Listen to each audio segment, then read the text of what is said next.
Greetings, ladies and gentlemen, and welcome to this latest edition of Read TFOS, where I take old stories I've narrated and update them to modern audio standards.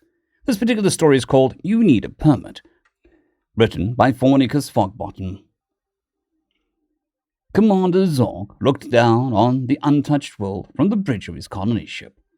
14 generations of his people had been born on and crewed this vessel, crossing the void to reach this blue ball, carrying the entirety of their civilization in cryosleep. It was everything they had hoped for. From here they could see the land that scientists had predicted, and it was covered in lush green and chlorophyll-bearing plant life.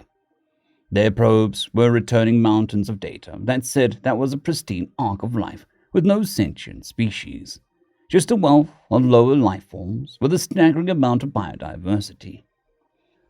When they had detected high levels of oxygen and methane in the atmosphere, proving their planet was not the only place life existed in the universe, it had almost destroyed their society and caused a holy war amongst the main religions. The survivors had built the ship, and they had climbed in and flung themselves off their dying world with little hope of actually making it here.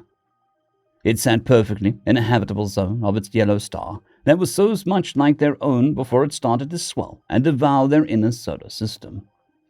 The axial tilt was slightly more than their homeworld, much of the planet habitable for them to orbit around.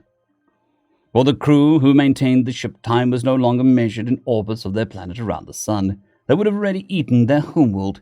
It was measured in generations who had weathered every adversity to deliver them to this garden. They had chosen a place to land based on their probe data that didn't appear to have any dangerous life and mild weather. Whether Zorg thought to himself he was going to feel something other than the stale space air. They had predicted that they would need vaccinations to protect themselves from the local microbes, and they were almost ready. The landing would be on a chain of islands in the northern hemisphere, a very short distance from one of the major land masses. Oh, how the Creator had blessed them. The landing was smooth, even though the wonderful atmosphere was very thick, and this planet boasted a tremendous magnetosphere. The gravity was only slightly higher than the ship and slightly less than their home world. The gases weren't perfect for them. The oxygen and nitrogen were both a little high, but a good robust breath of air never hurt anyone. Zorg couldn't imagine this much water. His first step out of the shuttle was bliss. Clouds. Those were real clouds, not projections on the center beam of the cylinder habitat. The vegetation covering the ground was like a carpet, and he forgot his age and rolled in it with his grandchildren. Early on the 10th revolution of the planet, they were taking their first meal since waking at a table they had set up on a hill overlooking a vast sodium water ocean when it happened. A curious-looking creature walked up to a short distance and greeted them in their own language. "Good day to you, gentlefolk." First contact with a sentient being, but how did it speak their language? The children hid under the table, and the male folk readied their hand blasters. "Excuse me, sorry to interrupt. I mean you no harm." Zorg slowly stood and walked towards this creature when it spoke again. "Hi, yeah. I know it's a bother, and I apologize profusely for interrupting your meal, but I am Ranger Smith, and you need a permit to camp here." Zorg finally found his wits enough to reply. "I am Commander Zorg. It is nice to meet you, gentle sir. I apologize if this is rude to ask, but how do you know our language?" Ranger Smith patted a box in his belt. "I don't really. This box is translating for me. Such a small craft, I figured you had to be from a large ship in orbit.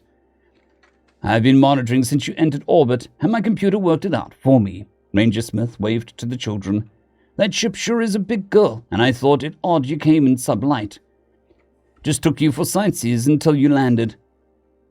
My computer doesn't recognize your species or ship, so I figured what would be the bother in letting you stay a few nights while we worked out the translation. Good choice of spots. Island is lovely this time of year."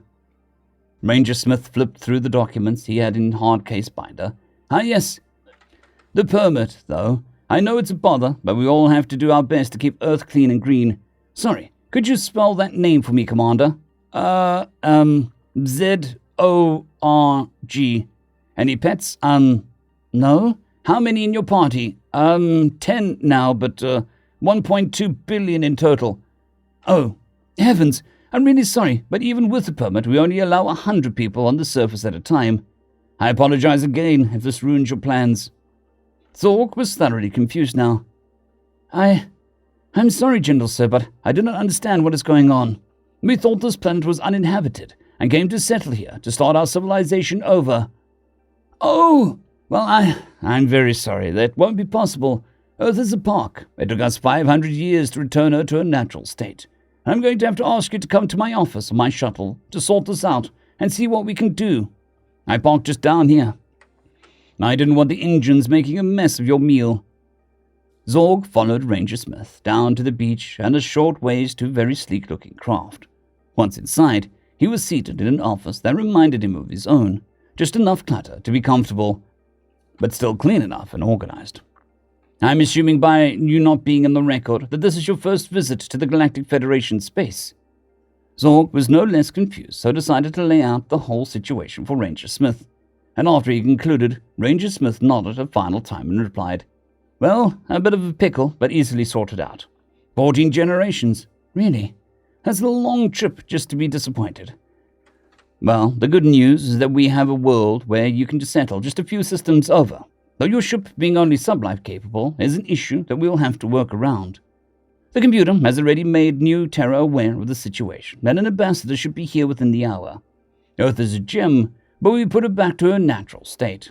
You should see what we can do when we're trying to make a place comfortable.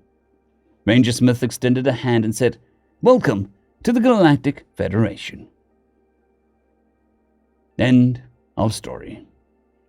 I would like to thank our T5 members and patrons, Casper Arnholtz, John Creighton, Vidmori, 050, Dragzoon WRE, and Elijah Silvercross. Thank you very much.